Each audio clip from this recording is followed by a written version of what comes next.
त्यातलाच एक शेतकऱ्याचा पोरगा.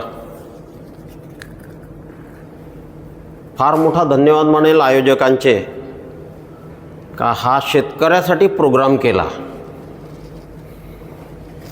आत्ताच्या कंडिशनमध्ये शेतकऱ्याच्या पाठीमागं कुणी नाही हो.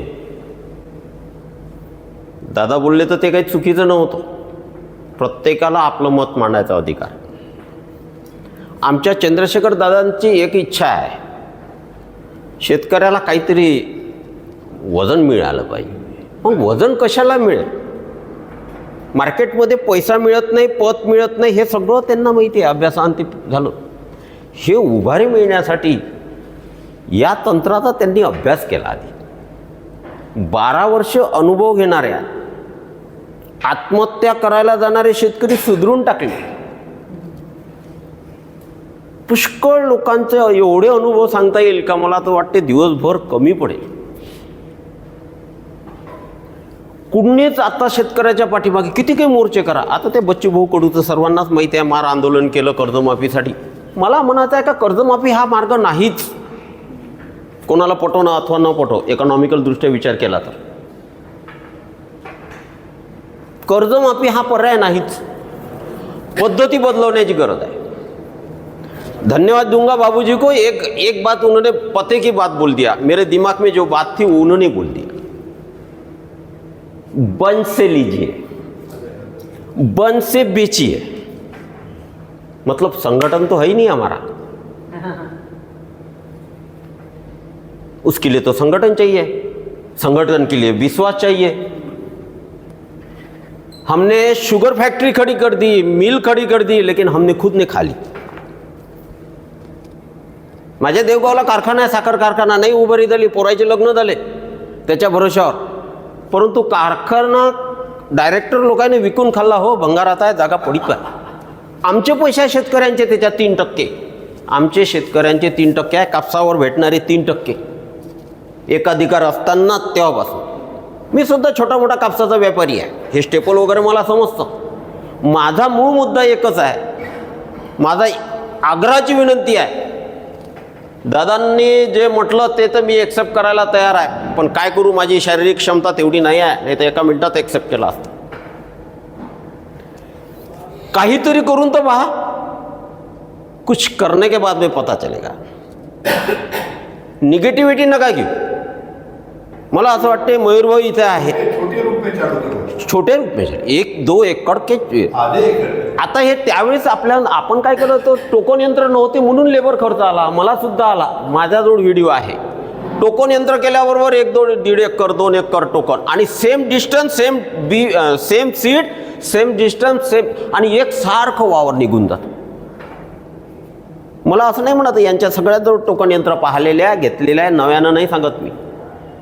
मात्र एक विचार केला का इकॉनॉमिकल दृष्ट्या, पहिल्या सोयाबीनमध्ये 10-12 किलो, दुसऱ्या चण्यामध्ये 10-15 किलो. बी वाचलं तर कोणाचं वाचलं हो? एकदाची केलेली नागरटी. माझं 5वं वर्ष आहे. एकटा माणूस 16 एकर जमीन हँडल करून राहिला, मी इकडे मोकळा फिरून राहिलो. 100% झालं. निगेटिव्ह घेऊच नका. आज आपल्याला कळायची गरज आहे. सगळ्यात महत्त्वाचा मुद्दा बोलतो. मला कापूस पिकला नाही, आधी पिकत होता, LRA आले, H4 आल्या, AK4 आल्या, 468 आल्या, गलाई करायचो, तेच पीक पेरायचो, ट्रॅक्टर पेरून द्यायचं तरी पिकायचं. का पिकायचं हो? वडिलोपार्जित शेणाचे गड्डे होते. त्यावेळेस शुद्ध खाणारे होते. गाई होत्या, म्हशी होत्या, बैल होत्या, बकऱ्या होत्या, सर्वांना माहिती आहे. मस्त खात टाकायचं. पण आम्हाला विद्यापीठाने सांगितलंच नाही का हे खात केव्हा टाकायचं आणि कोण्या पद्धतीनं टाकायचं. माझं बोलणं समजून घ्या. तो उन्हाळ्यात टाकल्यावर त्याचा बॅक्टेरिया खतम करून टाकू. वहीनही खतम करो. अरे बाबा, मी आता 10 एकर 10 ट्रॉल्या टाकल्या हो, मला ॲव्हरेज नाही आला. हा लाल्या काय प्रकार आहे? शासनाने लाल्यानं शासनही भुरळी पडलं. विद्यापीठाला म्हणजे मी तर म्हणतो विद्यापीठानं मूर्ख बनवलं अधिकारी लोकांना. असेल कोणी तर पहा आता माझ्यासमोर बोला. लाल्या ही विकृतीच नाही.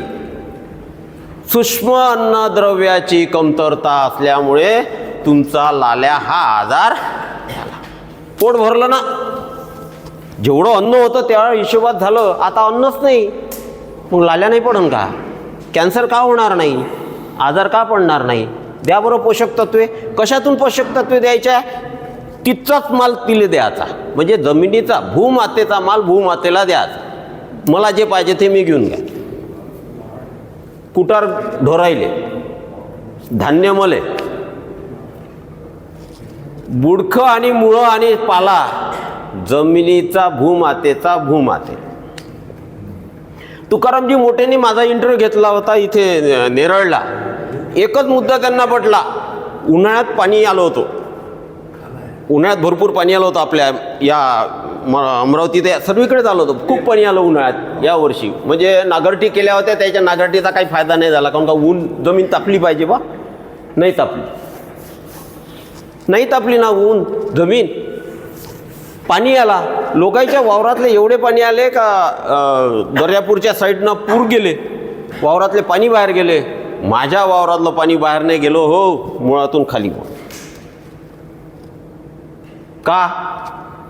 अनेक गांडुळाच्या म्हणा, पिकाच्या म्हणा, पोकळ्या तयार झाल्या, पूर्ण सलाईन तयार झाला आहे, जाळं पसरलेलं आहे, आणि त्या जाळाच्या माध्यमातून माझ्या जमिनीमध्ये पाणी मुरलं आहे. पाणी मुरलं आणि त्या मुळानं काय केलं, ते माती बेडवरची घट्ट पकडून ठेवली, जमिनीचा घसाराही झाला नाही. म्हणजे माझे मातीचे कण वाहून गेले नाही.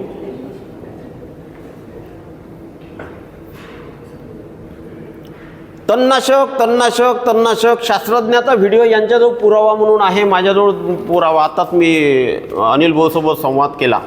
इंग्रजीमध्ये असल्यानंतर काय होते, आपल्या शेतकऱ्याला एकाएकी ते बायोलॉजिकल शब्द लक्षात येत नाही, आणि फॉरेन लँग्वेज असल्यावर तर माझ्याही लक्षात नाही आलं. इमानदारीने सांगतो, मी पदवीधर आहे, पण तरीसुद्धा माझ्या लक्षात नाही आले. मी आज अनिल भाऊ प्रामाणिक सांगितलं का मला ते पसले नाही शब्द, ते मला एक्सप्लेन करून द्या मराठीमध्ये. कारण की अमरावती जिल्ह्यातली शाळा चालवण्याचा मान मला चंद्रशेखर दादांनी दिला. शाळा क्रमांक 8 आणि कृषी अधिकारी, कृषी रिटायर झालेले लोक हे सुद्धा माझ्या शाळेत येऊन गेले, डॉक्टरसुद्धा येऊन गेले.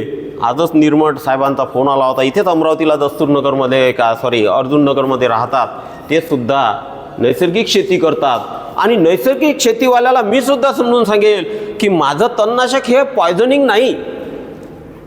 तो सुद्धा अनिलदाबाची प्रयोग आहे का मासोळ्या मेल्याच नाही तणनाशक मेल्यानंतर, तणनाशक मारल्यानंतर, सॉरी, नाही तर ॲक्च्युली शास्त्रज्ञाने पहिलं सांगितलं होतं का याच्यातल्या 100 पैकी आपल्याला 46 तासानंतर 96 तासानंतर 50% मासोळ्या मारायला पाहिजे. जर 50% मासोळ्या मेल्या तर असं समजेल का याच्यामध्ये पॉयझन आहे.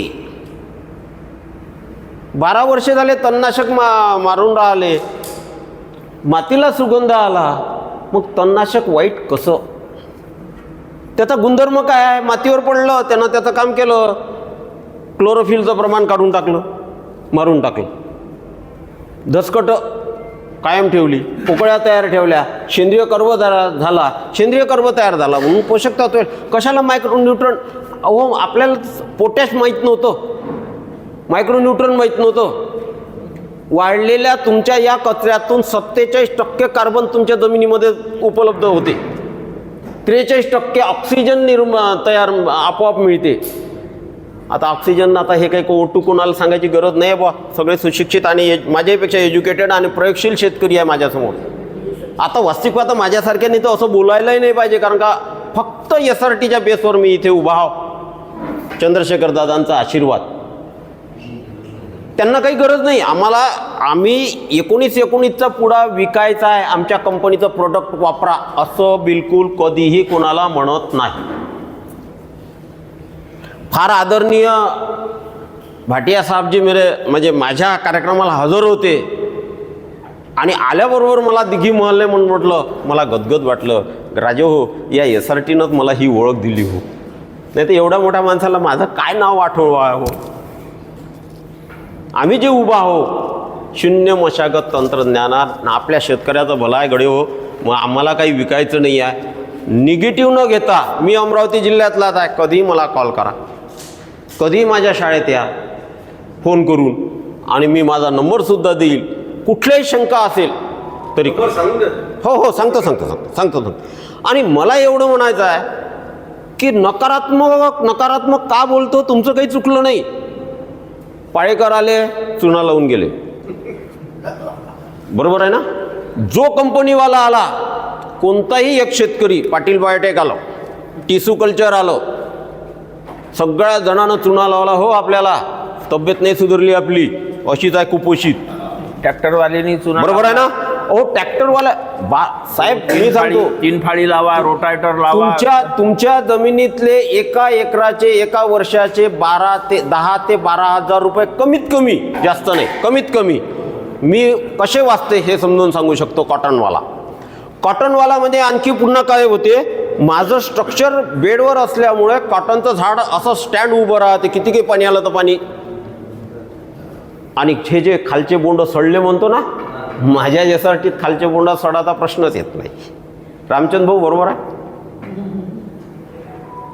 इथे 15 क्विंटल घेणारा हबप म्हणतो आम्ही, आमचे उमेश भाऊ 17.5 क्विंटल सोयाबीनचा ॲव्हरेज आहे त्या माणसाचा या वर्षीला. त्यांच्या वतीनं मी सांगतो, खरी गोष्ट आहे, व्हिडिओ सहित आहे, पुराव्यासहित आहे, ढिगाऱ्या सहित आहे, आताही पोते मोजताही. मला एवढं म्हणायचं आहे की पराटीची लाल्या आला, विकृती आली, का आली, आपण त्याला सूक्ष्म अन्नद्रव्य देण्यास कमी पडलो दादा. आपलं शेणखत प्युअर राहिलं नाही, वडिलोपार्जितचं, बरोबर आहे ना आप्पाजी. खायला बरोबर दिलं नाही म्हणून झालं, काहीच नाही देऊ नका त्याला. कोण गांडूळ खत म्हटलं, निंबू पेंट म्हटलं, काहीच नका टाकू, काहीच टाकू नका, फक्त शून्य मशागत तंत्रज्ञान. हा मात्र एक आहे, हे बुजुर्ग लोकांना माया वावर चांगलं राहिलं पाहिजे, माया वावर चांगलं राहिलं पाहिजे, पॉश राहिलं पाहिजे, बरोबर आहे. चमक धमकच्या मागं नका लागू, गह्याटी शेती करा आणि आपलं तब्येत सुधारवा. बस एवढीच विनंती आहे. कॉटनच्या बाबतीत परत एकदा एक बोलेल, ती जे बोंडाची साईज आहे आणि दादा स्टेपल आहे. आता इथे तर लॅबवर ते सिद्ध झाले, हे लॅबवाले आहे बा, माझं तर ज्ञान कमी पडेल. यांनी स्वतः कॉटन पाहिलेलं आहे, दिघीला आले होते ब्लॅक सॉईलला.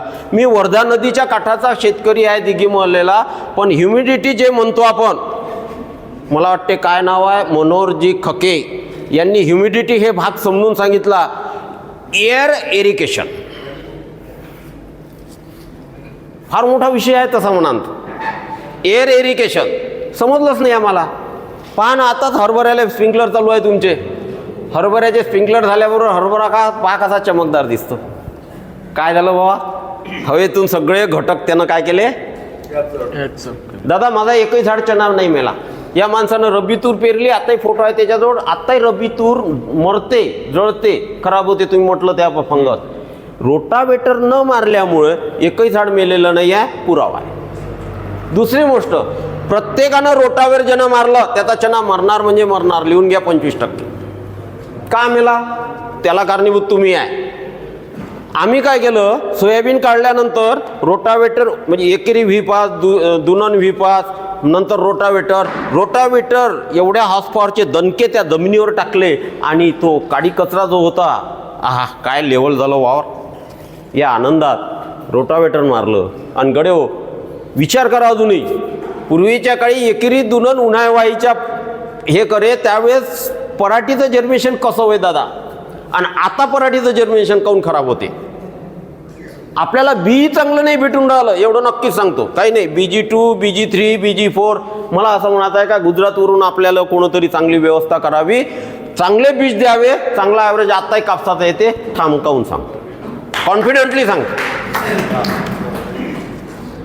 काही कमी जास्त झालं असेल तर माफी मागतो. आयोजकाला बोलण्याची संधी दिली, नेरळच्या आमच्या संस्थेला सुद्धा धन्यवाद मानतो. इतक्या दुरून आले, आपल्या अमरावती जिल्ह्यात आले, हा माझाही स्वाभिमान आहे बरं.